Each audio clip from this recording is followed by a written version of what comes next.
আসসালামু আলাইকুম দর্শক, কেমন আছেন সবাই? এই যে দর্শক দেখেন, আপনাদেরকে আজকে ভুট্টা দেখাচ্ছি। ভুট্টা ক্ষেতের পাতা ভাঙছি। এভাবে পাতা পরিষ্কার করে দিলে ভুট্টাটা ভাঙার সময় ভুট্টাটার ছাড়া পড়বে না লাইনে লাইনে।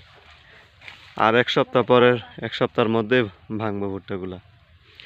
দেখেন পাতা ভাঙলে কেমন পরিষ্কার দেখা যায় একদম। ভুট্টাটার ছাড়া পড়ে না পিছনে। গরুরও খাবার হয়, গরুর জন্য এগুলা পাতাগুলা ভাঙে দিচ্ছি। এই যে দেখেন কেমন সুন্দর দেখা যায়।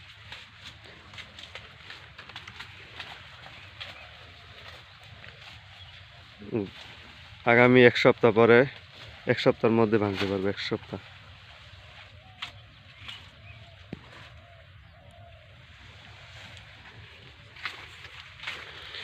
গত এক সপ্তাহ ধরে বৃষ্টি, লাগাতার বৃষ্টি। এই বৃষ্টির জন্য না এতদিনে শুকিয়ে যেত সব, প্রায় ভাঙ্গার সময় হয়ে যেত।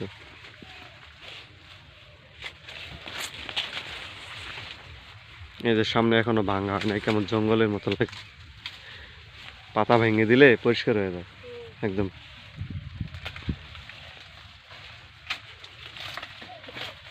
আবার দর্শক আপনাদেরকে দেখাবো যেদিন ভাঙবো সেই দিন। সবাই ভালো থাকবেন, সুস্থ থাকবেন। আল্লাহ হাফেজ।